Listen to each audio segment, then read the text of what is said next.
Bueno muchachos, muy buenas tardes. Como hablábamos la clase pasada sobre los circuitos PRC, vamos a complementar aquí con un ejercicio un poco más práctico, en el cual vamos a tener un circuito donde van a estar interferidas dos resistencias, una inductancia, y vamos a ver el comportamiento. En el ejercicio como tal nos indica que la corriente o el circuito, cuando el tiempo es menor a cero, esta parte está en cortocircuito. Quiere decir que la corriente empieza a viajar por este camino y queda como tal desconectada la resistencia de 3 ohmios. Entonces ahí muy fácilmente podríamos calcular la corriente que pasa por ese circuito. ¿Cuál sería esa corriente? La corriente como tal, esa corriente sería igual a ¿qué? A los 2 ohmios, a 10 voltios sobre los 2 ohmios, o sea, 5 amperios.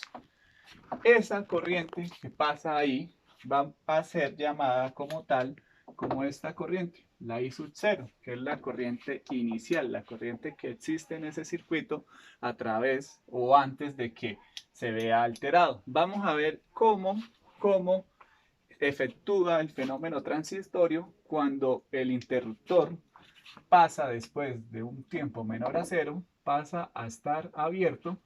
¿Y qué va a suceder con esa corriente? Ya no va a coger este camino, sino que va a coger este otro camino. ¿Qué sucede? Recordemos que cuando antes, en el tiempo antes a cero, la corriente estaba establecida. Cuando existe este cambio, esa corriente va a generar un nuevo fenómeno porque va a ser un poco mayor y no va a ser inmediato, sino que por efecto de la bobina va a tener un efecto transitorio. Entonces, ¿cómo efectuamos este cálculo? Muy sencillo. Aquí tenemos el voltaje. El voltaje, vamos a calcular la corriente que pasa a través de ese circuito y ya hemos hablado un poco de la fórmula, de cómo se calcula cada uno de estos componentes. Vamos a ver cómo empezamos a reemplazarlos. Aquí vamos a tener la corriente. Esta corriente va a estar ligada a esta fórmula. Y empezamos a despejar. ¿Qué tenemos que despejar? La corriente a través del tiempo va a ser igual. Bs, que es el voltaje que va a haber, o sea, el voltaje de entrada, que sería 10, sobre la R, pero ahora como tengo dos resistencias conectadas, sería 2 más 3. O sea, literalmente esto lo que me está dando a conocer es el voltaje que existe entre estos dos puntos, que es lo que ya hemos venido hablando cuando trabajábamos con el condensador. Más la corriente I sub 0, que ya la habíamos calculado, que es de 5 amperios, menos Bs sobre los mismos 5 voltios, o sea, 10 sobre 5 voltios. Esto va a ser multiplicado por el efecto transitorio, que es el exponencial a la menos t sobre tau. ¿Qué viene siendo tau? Tau hablábamos en la clase anterior, que viene siendo en este caso tau, cuando es con la inductancia, viene siendo el valor de la inductancia, que es 1/3 de henrys, sobre la resistencia total, que vienen siendo los 5 voltios. ¿Sí?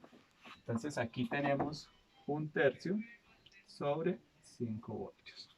El ejercicio me decía calcular como tal la corriente que pasa sobre la inductancia. Esta viene siendo la corriente que pasa sobre la inductancia. Ahí ya lo que nos queda es como tal reemplazar en una calculadora. Y si ya hacemos lo que hemos venido trabajando de reemplazar en diferentes tiempos y empezar desde el tiempo cero, vamos a obtener que nuestra corriente va a tener una trayectoria de esta manera. Donde este punto o este valor máximo, ¿qué va a ser? Va a ser la resultante de esta operación. 10 sobre 5 me da 2.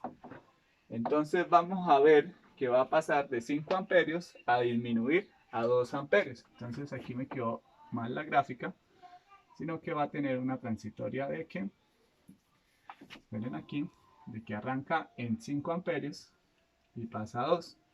Entonces va a tener una decaída por el efecto de conectarle una mayor resistencia.